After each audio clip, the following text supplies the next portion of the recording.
está no Kratos, Sofia e Clio. Uma vida não refletida não vale a pena ser vivida.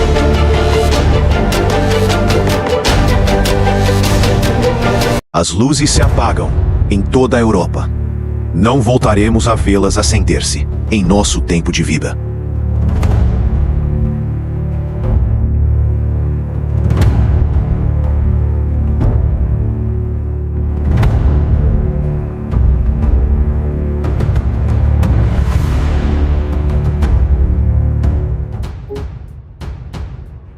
As luzes se apagam em toda a Europa. A frase dita em 1914 por Edward Grey, secretário das Relações Exteriores britânico, marcava o início de um mergulho continental na escuridão da Primeira Guerra Mundial. Mais de um século depois, ela volta a ecoar com força. Em 2022, uma nova madrugada sombria caiu sobre a humanidade. A guerra, outrora confinada às páginas da história europeia, voltou a ser realidade.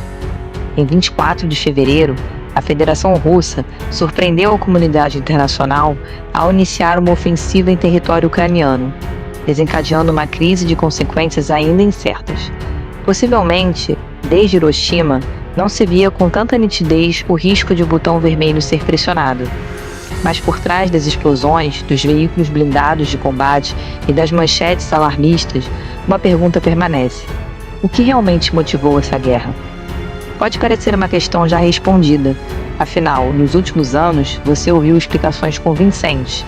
Medo da democracia ocidental, autoritarismo das lideranças políticas, intransigência de Volodymyr Zelensky ou Vladimir Putin, aliança com os Estados Unidos e a principal delas, a expansão da OTAN no leste europeu. Mas e se essas versões ocultarem mais do que revelam?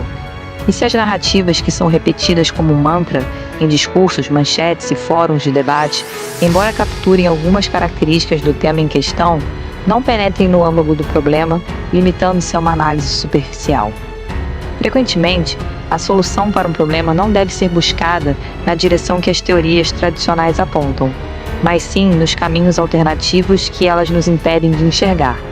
Platão afirmava que a verdadeira reflexão nasce da dúvida, e não do conhecimento absoluto. Neste e em outros vídeos sobre o tema, iremos realizar um exercício de reflexão crítica, desafiando a explicação amplamente aceita entre intelectuais e jornalistas ocidentais.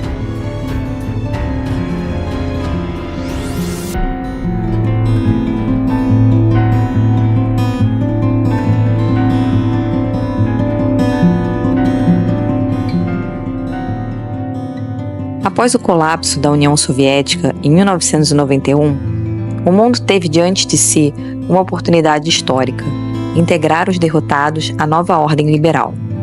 Mas os Estados Unidos optaram por outro caminho: expandir o clube dos vencedores, apropriando-se dos espólios da Guerra Fria. Esse movimento reposicionou antigos territórios da esfera soviética dentro da zona de influência ocidental, criando uma dinâmica de cerco percebida por Moscou como uma ameaça direta à sua segurança.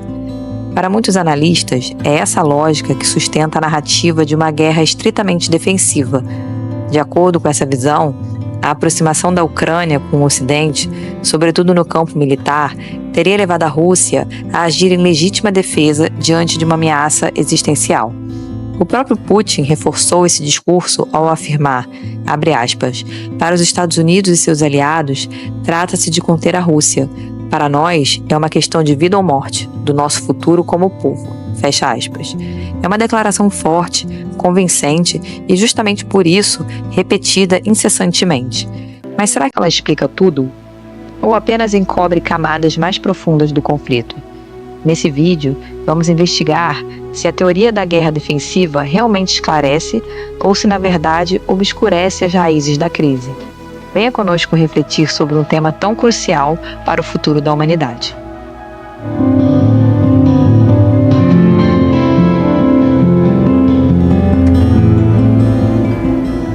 Por que as guerras acontecem? Essa pergunta, tão antiga quanto a própria civilização, ecoa entre ruínas, trincheiras e salas de conferência. Ela atravessa os séculos, ressurge após cada tratado de paz e insiste em se colocar diante de cada nova explosão. Contudo, apesar das inúmeras tentativas de resposta, nenhuma parece definitiva. Ao contemplarmos os horrores dos conflitos armados, somos impelidos a refletir por que, diante da possibilidade de cooperação, a humanidade insiste na destruição mútua.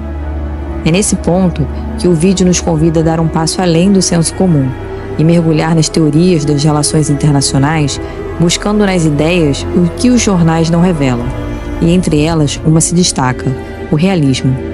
O realismo é uma lente fria e pragmática que tenta explicar os conflitos não por paixões ou ideologias, mas por algo mais estrutural, o funcionamento do próprio sistema internacional.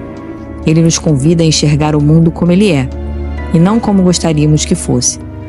Segundo os realistas clássicos, a guerra não nasce de impulsos irracionais, mas de forças permanentes. O egoísmo humano, a ausência de uma autoridade mundial e o impulso dos estados por autopreservação. Em um mundo anárquico, no qual ninguém está a salvo da destruição, a desconfiança se torna regra e o poder uma necessidade. Nesse jogo, cada nação move suas peças em busca de segurança, mas o que se apresenta como defesa para alguns é percebido como ameaça por outros. O resultado? Um ciclo interminável de rivalidade, armamento e instabilidade. Assim, mesmo sem intenção, os estados caminham para a guerra. Mas aqui está o ponto crucial. Será que essa perspectiva abrange toda a complexidade do fenômeno? Ou será que, ao focar apenas no instinto de sobrevivência e no jogo de poder, o realismo também ignora nuances fundamentais, como valores, ideologias, memórias históricas e percepções culturais? Essa questão nos leva a refletir sobre outra essencial. Será que estamos testemunhando o retorno da Guerra Fria ou o colapso de uma ordem mundial construída sobre ilusões? Como podemos observar, em muitos casos, a formulação da pergunta se torna mais relevante do que a própria resposta em si. Afinal, em última análise, essa resposta estará intrinsecamente ligada à lente através da qual interpretamos e compreendemos a realidade ao nosso redor. É nesse contexto que a discussão teórica adquire uma importância crucial. Ela não apenas enriquece o debate, mas também nos proporciona as ferramentas necessárias para questionar, analisar e redefinir nossas percepções. Por conseguinte, é fundamental que abordemos as questões complexas da política internacional e da natureza humana com um olhar crítico, reconhecendo que a forma como abordamos uma situação pode moldar nossas conclusões e, por extensão, nossas ações.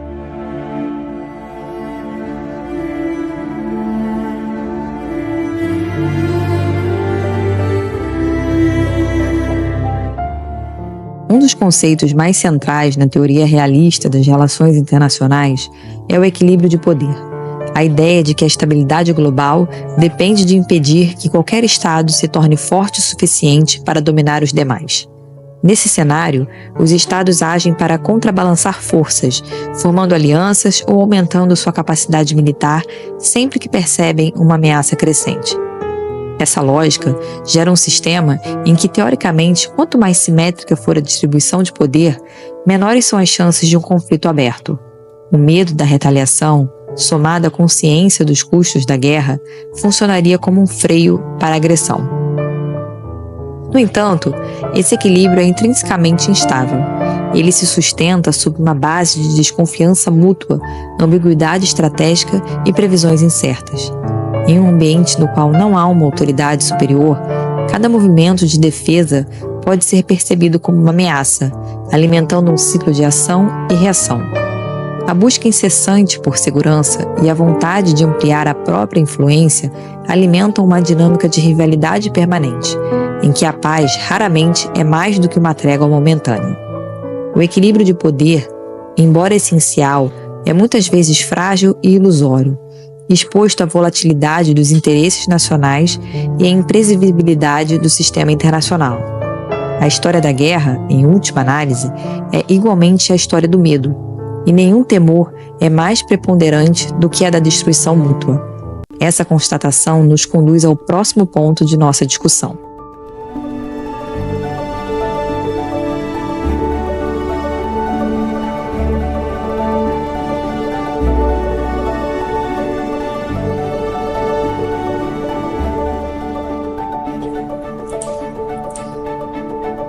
Imagine a seguinte situação. Em meio a um cenário de insegurança, um país opta por aumentar seu arsenal militar ou formar alianças estratégicas para se resguardar contra ameaças externas.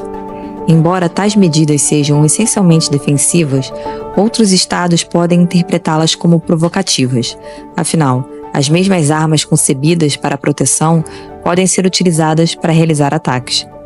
Diante da impossibilidade de discernir as verdadeiras intenções que permeiam as ações das lideranças políticas, a tendência é que os demais atores reajam reforçando suas próprias forças armadas ou estabelecendo novas parcerias estratégicas. É essa dinâmica, na qual cada esforço para se sentir mais seguro gera ainda mais tensão, que a tradição realista chama de dilema de segurança.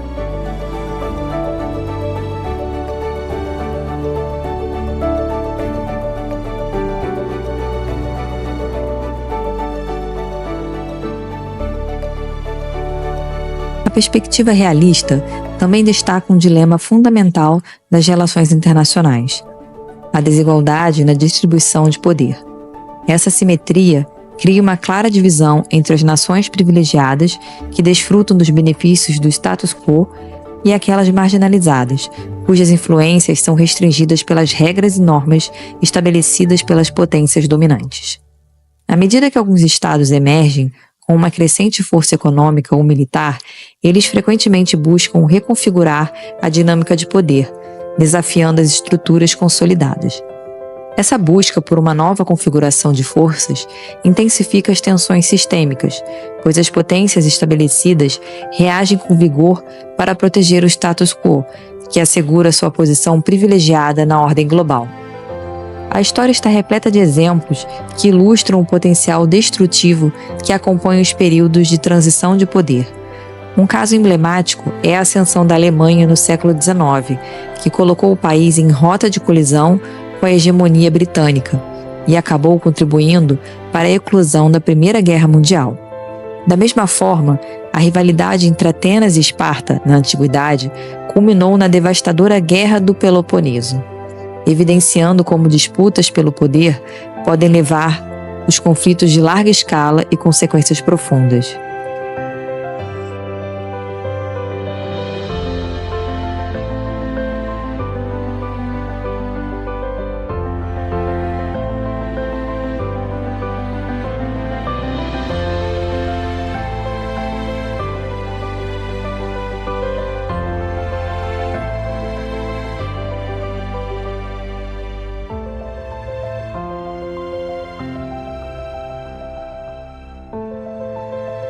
Compreender as mudanças que a OTAN passou após a Guerra Fria é importante para entender seus princípios e objetivos ao longo dos anos. Fundada em 4 de abril de 1949, a OTAN surgiu como uma resposta direta à ameaça da União Soviética. No artigo 5, a aliança afirma que um ataque a um de seus membros é visto como um ataque a todos, o que exige uma resposta conjunta. Essa cláusula de defesa coletiva se tornou o pilar essencial da organização, firmando o compromisso entre os países participantes. Nas décadas seguintes, a OTAN criou documentos chamados conceitos estratégicos para guiar o planejamento defensivo. Durante a Guerra Fria, foram elaborados 4 conceitos que definiram as políticas e as diretrizes da aliança diante das incertezas da época. Vamos conhecê-los. Primeiro conceito estratégico, 1949 a 1950. Criado logo após a fundação da OTAN, esse conceito ressaltou a importância da dissuasão e da defesa coletiva, promovendo a solidariedade entre os países da aliança. Segundo conceito estratégico, 1952 a 1955. Nessa fase, a OTAN passou a valorizar um poder militar significativo e a capacidade de agir rapidamente. Esse conceito destacou a defesa da aliança e a destruição da capacidade bélica soviética, além de integrar o uso de armas nucleares como uma forma de manter a paz. Terceiro conceito estratégico, 1967. Aqui, a OTAN introduziu a doutrina da retaliação massiva, que previa o uso de armas nucleares como resposta a agressões. Também trouxe flexibilidade, permitindo que forças convencionais fossem usadas em situações de conflitos menores. Quarto conceito estratégico, 1969 a 1970. Esse conceito mostrou que as tensões internacionais podem ser resolvidas não só por meio militar, mas também com iniciativas políticas e diplomáticas. A ideia era preservar a paz através do controle de armas e da promoção de diálogos políticos. Como vimos, durante a Guerra Fria, a OTAN ajustou suas estratégias conforme a interação entre os Estados Unidos e a União Soviética. No entanto, surpreendentemente, o fim do bloco comunista não resultou no desmantelamento da aliança. Pelo contrário, depois de anos sem grandes conflitos, a OTAN não só cresceu em número de países membros, mas também ampliou sua área de atuação, realizando operações em várias partes do mundo. É essa contradição que iremos explorar na sequência.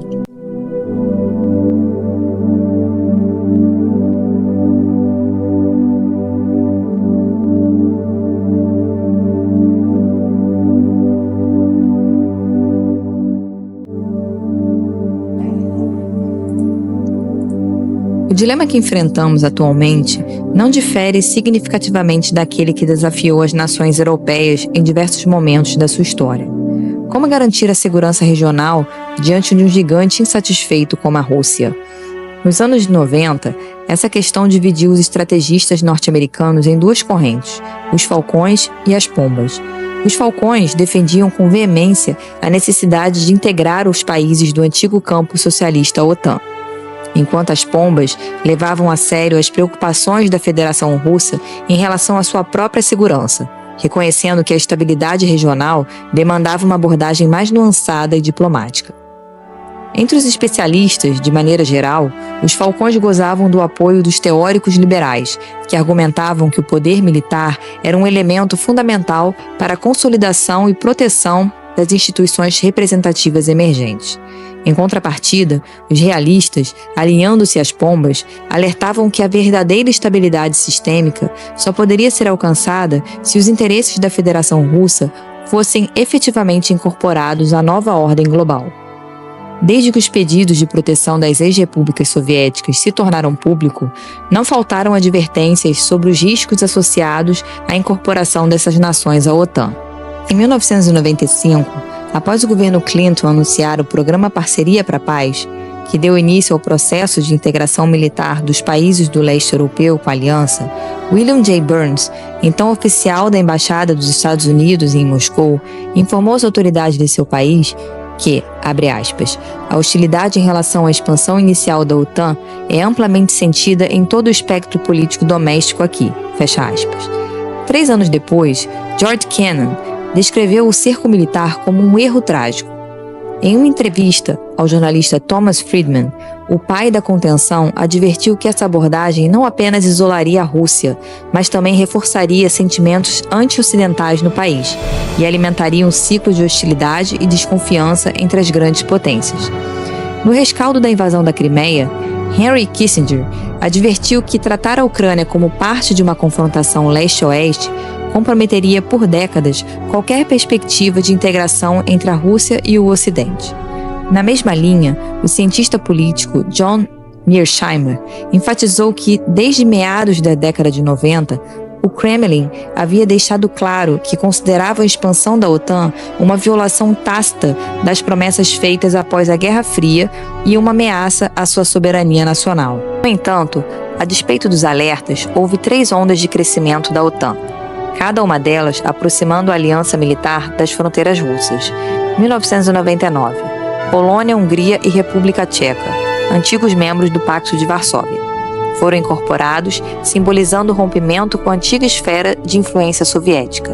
2004, 7 países aderiram à aliança, incluindo as repúblicas bálticas, Estônia, Letônia e Lituânia, além de Bulgária, Romênia, Eslováquia e Eslovênia, consolidando um cinturão estratégico no leste europeu. 2009 a 2023.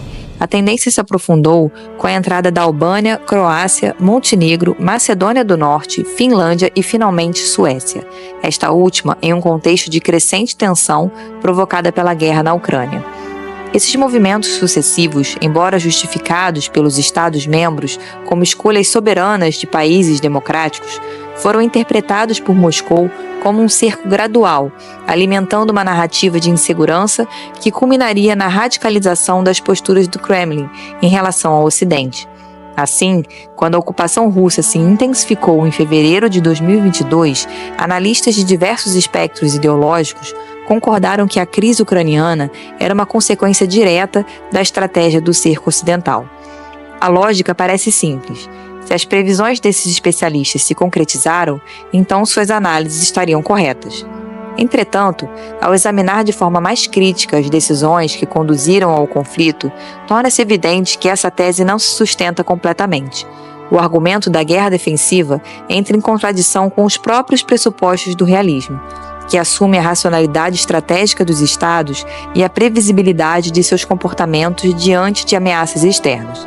No próximo bloco, vamos explorar os problemas metodológicos e teóricos que cercam essa visão e buscar entender: a ilusão realista seria, afinal, o próprio erro de acreditar que os estados sempre agem racionalmente?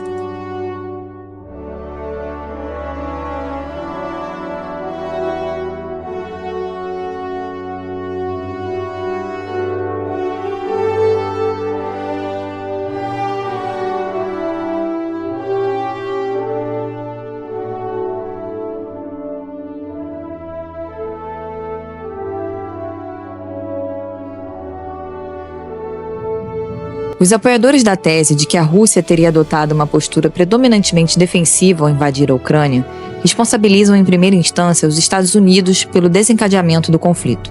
Segundo essa perspectiva, Washington teria deliberadamente empurrado russos e ucranianos para a destruição como uma estratégia para minar um rival geopolítico e manter a hegemonia no cenário internacional.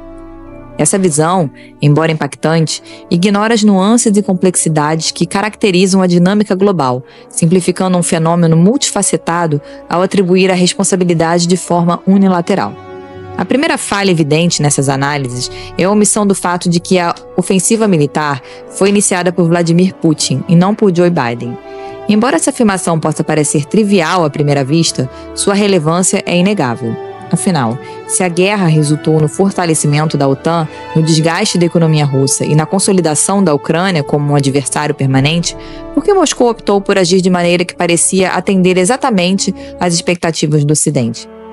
A explicação comum de que Putin não teve escolha revela-se frágil quando submetida a um escrutínio mais profundo. A questão da adesão da Ucrânia à OTAN começou a ser debatida em 2008, mas quando as tropas russas começaram a se mobilizar em 2021, essa possibilidade ainda estava distante de se concretizar.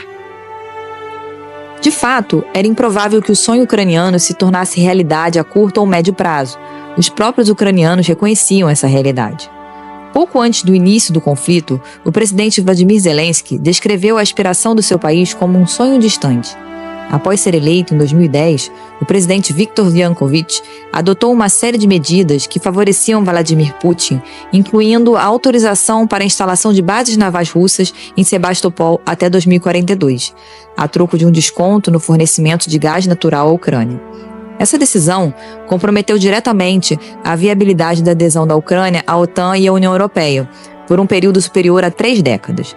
Com o início da guerra, no Donbass, a situação que já era considerada improvável se tornou ainda mais complicada.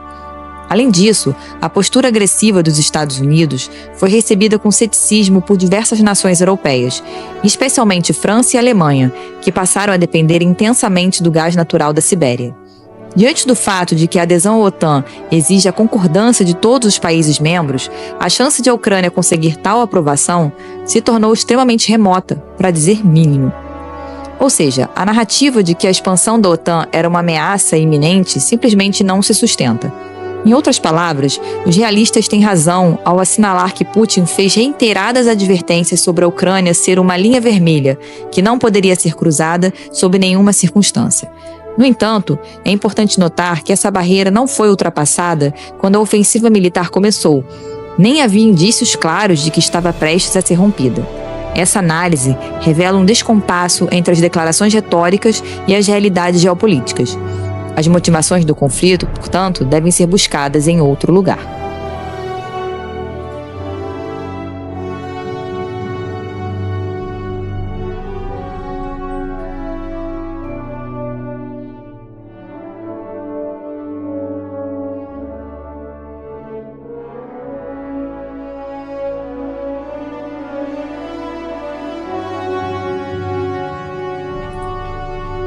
No momento da invasão, o Kremlin não se encontrava em uma posição acuada.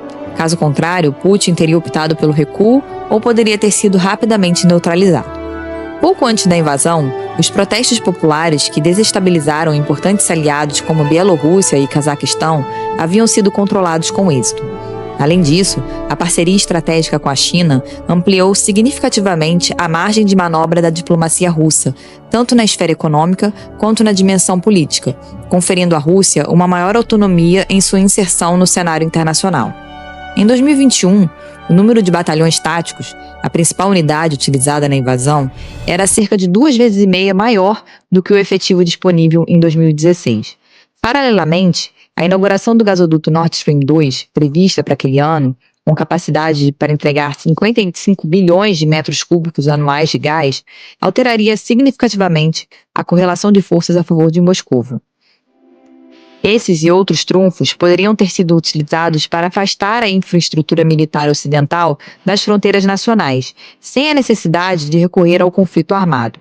Os russos estavam plenamente cientes dessa realidade.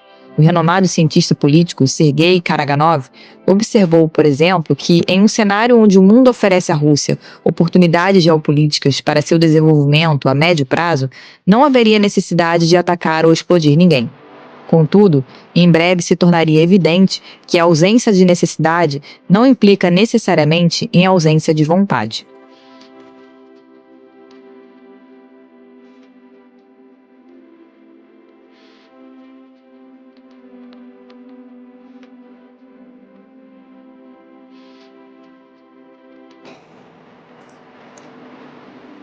Embora as queixas das autoridades russas sobre a ameaça representada pela OTAN sejam justificáveis, o alargamento do perímetro de segurança não se traduziu em ampliação da capacidade operacional efetiva. A narrativa de que a Rússia estaria sob cerco fundamentou-se exclusivamente no aumento do número de países membros. No entanto, em todos os outros aspectos, os dados evidenciam um claro declínio do poder militar do Bloco Atlântico. A trajetória da OTAN no século XXI pode ser efetivamente dividida em 3 fases principais. A primeira, redução, 1991 a 2001, abrange o período logo após o fim da Guerra Fria, no qual houve um desmantelamento das estruturas militares e uma diminuição das preocupações com a segurança entre o conjunto dos países membros.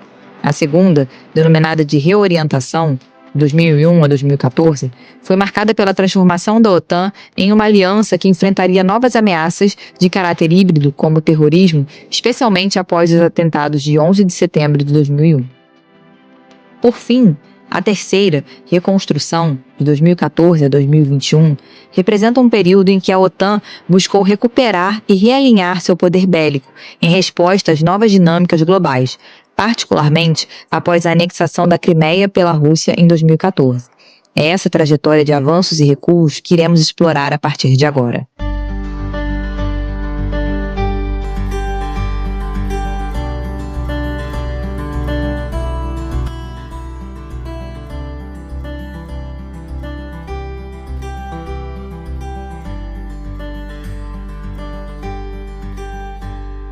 Após o colapso da União Soviética em 1991, a OTAN enfrentou uma crise de identidade significativa, com questionamentos sobre sua relevância e propósitos futuros. Muitos analistas acreditavam que, em um curto espaço de tempo, a organização poderia perder sua razão de existir e, consequentemente, desintegrar-se.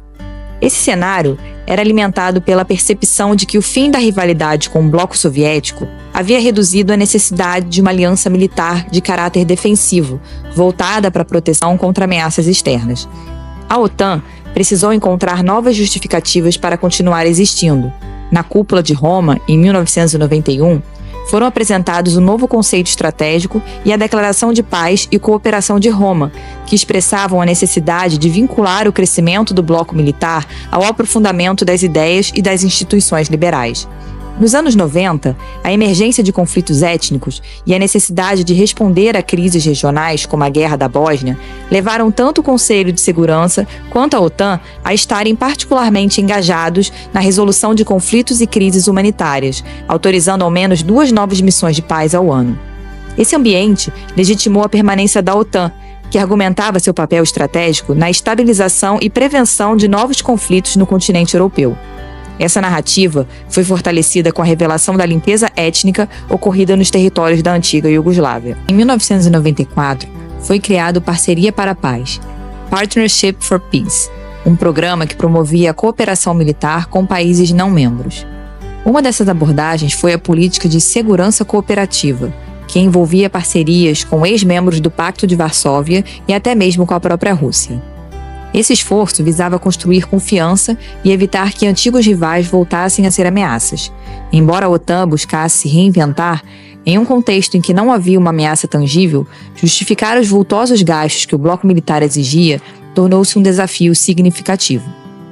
Desde o final dos anos 80, os gastos médios com defesa no interior do bloco continuam a cair. Como resultado, a meta de cada membro investir 5% ao ano do seu produto interno bruto na área militar se tornou cada vez mais distante. Em 2003, por exemplo, a Dinamarca destinou apenas 1,6% de seu PIB, a Itália 1,5% e a Espanha 1,4% em defesa. No mesmo período, os Estados Unidos diminuíram drasticamente as tropas mobilizadas no continente europeu, caindo de cerca de 300 mil soldados em 1991 para apenas 60 mil em 2012. Em suma, por mais que tenha resistido à tendência natural à obsolescência, a aliança não saiu ilesa ao fim do bloco comunista.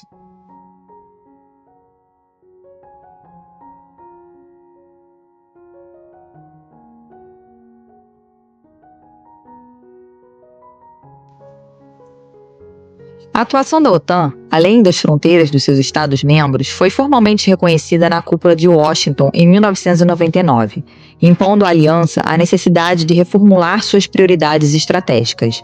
Na ocasião, foi formulado um documento conhecido como Nova Segurança, que expandiu a noção tradicional de defesa e segurança ao incluir não apenas os métodos convencionais de combate, mas também a proteção dos direitos humanos e a promoção da estabilidade em regiões conflituosas.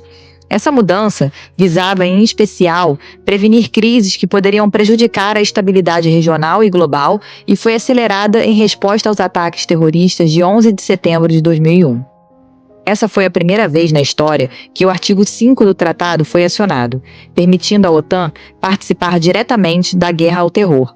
Com isso, a organização reorientou sua estratégia, autorizando o uso de suas tropas em conflitos assimétricos, como no combate a grupos insurgentes e redes de terrorismo internacional.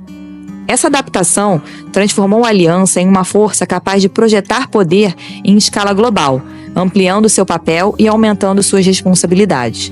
Como resultado, as operações realizadas passaram a ter maior autonomia em relação ao Conselho de Segurança e à Assembleia Geral da ONU, tomando, em alguns casos, posições contrárias às diretrizes das Nações Unidas.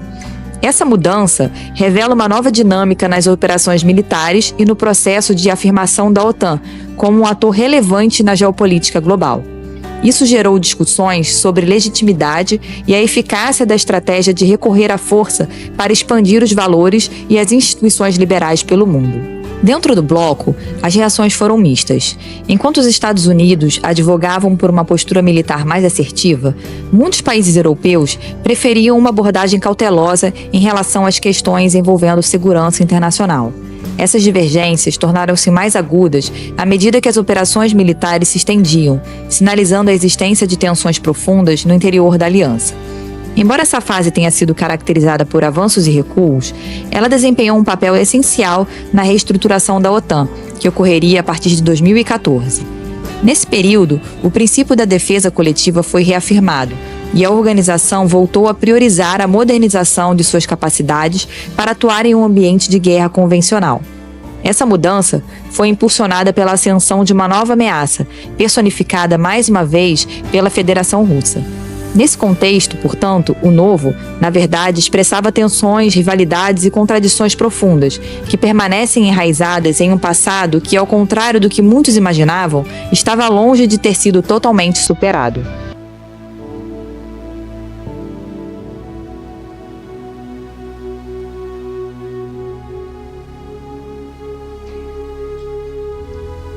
Entre 2014 e 2022, em resposta à agressão russa contra a Ucrânia, a OTAN iniciou uma fase de reconstrução para operar de forma eficaz em um cenário de guerra convencional.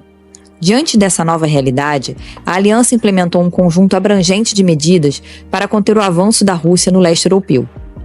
Tropas foram mobilizadas em caráter permanente nos territórios das ex-repúblicas soviéticas que se juntaram à organização militar.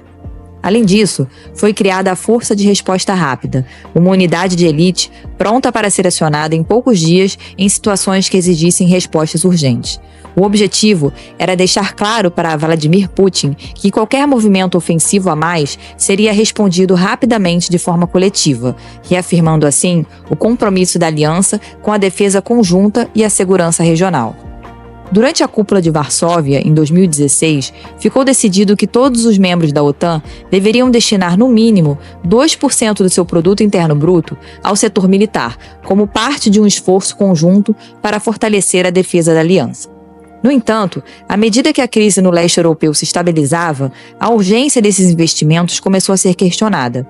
Países como França e Alemanha, que iniciaram um processo de reaproximação com a Rússia, passaram a duvidar da necessidade de manter altos níveis de gastos militares, abrindo espaço para debates sobre as prioridades da OTAN e suas relações com a Rússia e segurança na Europa. A existência da OTAN voltou a ser questionada pelo presidente Donald Trump. A situação se agravou quando o republicano retirou as tropas americanas do norte da Síria sem consultar os aliados. Na ocasião, Emmanuel Macron chegou a se referir à morte cerebral da aliança, enfatizando a falta de coordenação entre os membros. A divisão interna se aprofundou em 2021 com a criação do AUKUS, um novo acordo militar entre os Estados Unidos, Reino Unido e Austrália, focado na contenção da China no Pacífico, mas que excluiu a França, gerando mais desconfiança entre os aliados. Pouco depois de completar 70 anos, a OTAN se via imersa em contradições.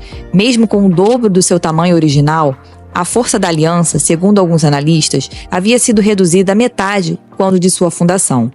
As condições não eram favoráveis às ambições da organização no século XXI, pelo menos até que a decisão de Vladimir Putin de invadir a Ucrânia mudasse completamente esse cenário.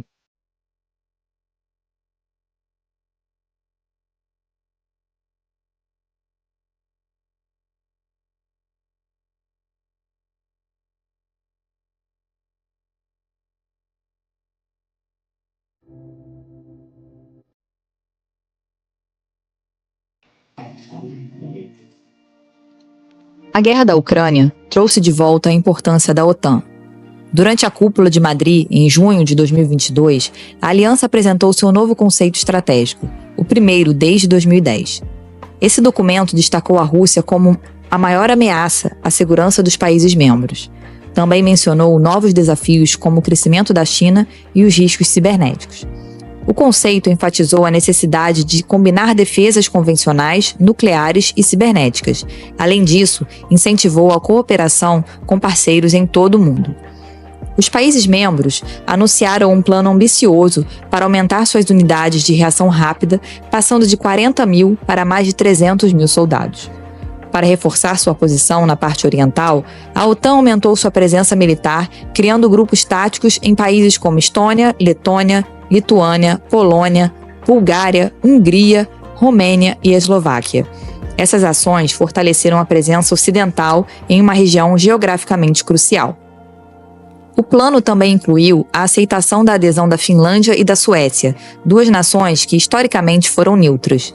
Com essa expansão, a OTAN aumentou sua fronteira com a Rússia em impressionantes 1.300 quilômetros e melhorou o controle estratégico sobre o acesso ao Mar Báltico, uma área vital para a segurança naval. Pesquisas recentes mostram que o apoio dos ucranianos à adesão do país à OTAN cresceu significativamente, passou de menos de 40% para 83% durante os primeiros meses de conflito. Isso sugere que, com a diminuição das hostilidades, as chances da Ucrânia se juntar à OTAN se tornaram mais favoráveis comparadas ao período anterior à guerra. Enquanto a OTAN se fortalece, a União Europeia lançou o plano Rearm Europe, Rearmar a Europa. Este plano pode levar os países da União Europeia a gastar até 800 bilhões de euros em defesa nos próximos anos. Esse movimento representa uma mudança histórica na política de defesa europeia, que agora busca ser mais assertiva e independente. Diante desse cenário, vale a pena refletir sobre as decisões da Rússia. Ao decidir ocupar a Ucrânia, a Rússia fortaleceu o bloco que queria desafiar. Como resultado, enfrentou sanções, perdeu mercados e influência e se tornou mais dependente da China. Ironia das ironias, agora o Kremlin tem que lidar com um número significativamente maior de armas voltadas para ele, algo que é difícil de acreditar que não foi percebido pelas elites russas. Os defensores da ideia de racionalidade estratégica argumentam que, em situações nas quais os custos são altos e os benefícios são incertos, a melhor opção seria recuar. No entanto, em vez de recuar, os líderes russos decidiram avançar. Essa escolha revela que, na prática, a política internacional é menos previsível do que os modelos sugerem. Essa contradição nos leva à pergunta final: a decisão de Vladimir Putin pode realmente ser considerada racional, segundo a lógica do pensamento realista?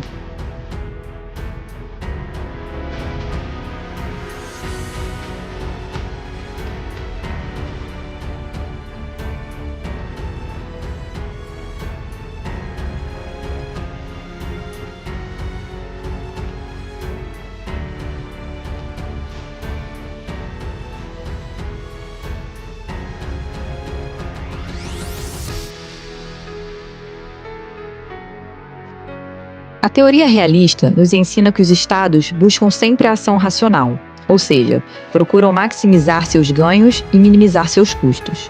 Segundo essa perspectiva, cada ação deve ser cuidadosamente calculada, levando em consideração tanto os benefícios quanto os riscos envolvidos. Para entender se a decisão de Vladimir Putin está alinhada com a teoria da racionalidade estratégica, é preciso analisar o contexto que precedeu essa decisão crucial. Naquele momento, havia uma divisão evidente na OTAN, que se manifestou na Cimeira de Bruxelas, em junho de 2021. Embora os participantes tenham expressado a intenção de considerar um plano de adesão da Ucrânia no futuro, não foram dados passos significativos nessa direção. Diante desse cenário delicado, cabe questionar qual deveria ser a atitude de Vladimir Putin. Considerando que a OTAN enfrentava desafios internos e havia uma oposição ao seu projeto de expansão, a última coisa que Putin deveria querer era fornecer à aliança um motivo para se revitalizar. Em vez disso, ele poderia ter explorado as fissuras internas do bloco, o que ajudaria a enfraquecer a unidade da aliança e a promover os interesses russos de maneira mais estratégica. Se esse fosse o objetivo, várias medidas alternativas poderiam ter sido consideradas, como será demonstrado a seguir. 1.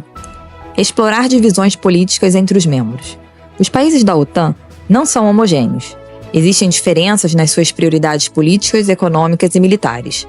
Por exemplo, enquanto os Estados Unidos e o Reino Unido frequentemente adotam posturas mais assertivas contra a Rússia, países como a Alemanha, França e Itália tendem a preferir abordagens mais diplomáticas, baseadas em seus interesses econômicos.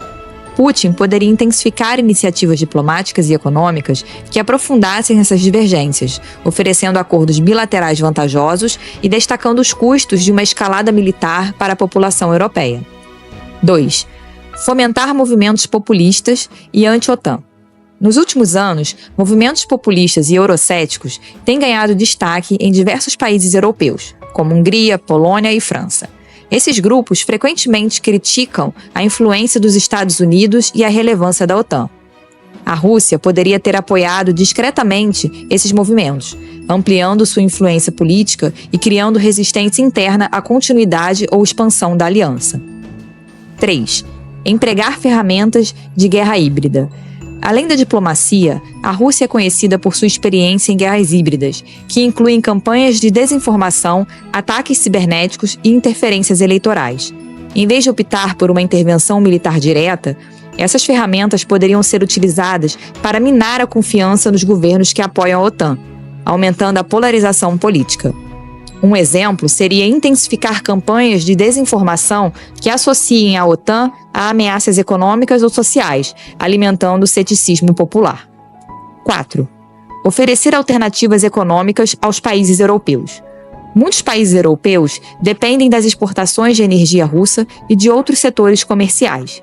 Em vez de romper esses laços abruptamente, a Rússia poderia ter utilizado sua posição como fornecedora estratégica para negociar acordos bilaterais vantajosos, especialmente com países mais dependentes, como Alemanha e Itália.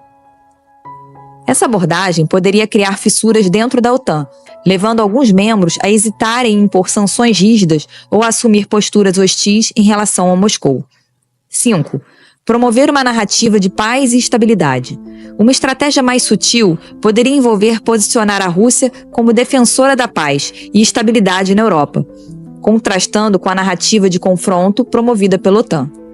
Isso poderia incluir iniciativas diplomáticas como propostas de tratados de segurança regional ou zonas neutras em áreas estratégicas, como a Ucrânia. Assim, Moscou poderia tentar isolar os Estados Unidos dentro da aliança, apresentando-os como os verdadeiros instigadores da tensão. 6. Evitar provocar a adesão de novos membros. A entrada da Finlândia e da Suécia na OTAN foi uma consequência direta da invasão russa da Ucrânia. Antes desse evento, ambos os países mantinham uma postura de neutralidade.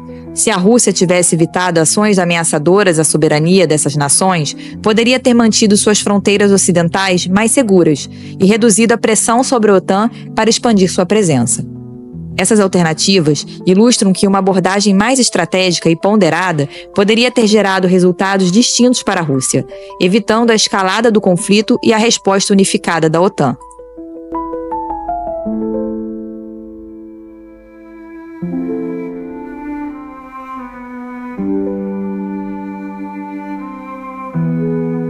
A pesquisa que originou este vídeo foi realizada com o intuito de analisar os múltiplos equívocos da abordagem realista em relação ao conflito russo-ucraniano.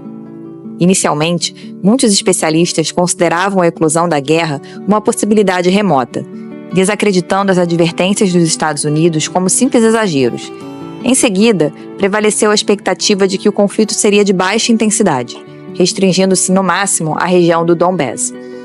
Com o desenrolar dos eventos, aqueles que inicialmente desconsideraram a invasão da Ucrânia passaram a ver o problema como um mero dilema de segurança, vinculando-o à expansão da OTAN e mantendo a crença de que Vladimir Putin não teria alternativas viáveis. Esses erros refletem um padrão de decisões estratégicas que não se coadunam com os paradigmas convencionais. Ora, se a Rússia houvesse optado por uma abordagem mais cautelosa e menos agressiva, aproveitando as divisões internas da OTAN e apresentando sua própria visão de estabilidade, poderia ter alcançado seus objetivos geopolíticos sem ressuscitar uma aliança que já parecia em declínio.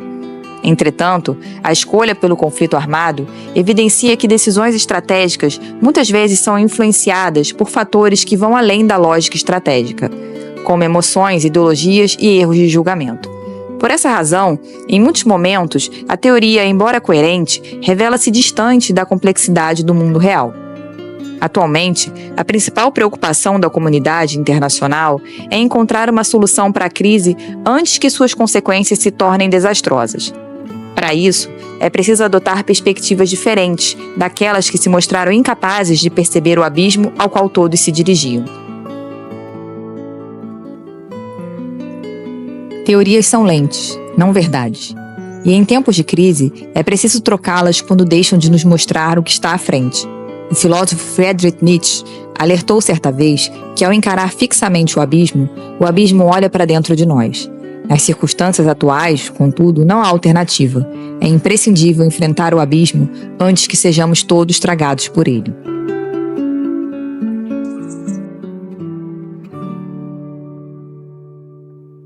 Não há nada que a guerra tenha feito de mais perigoso do que nos acostumar com ela.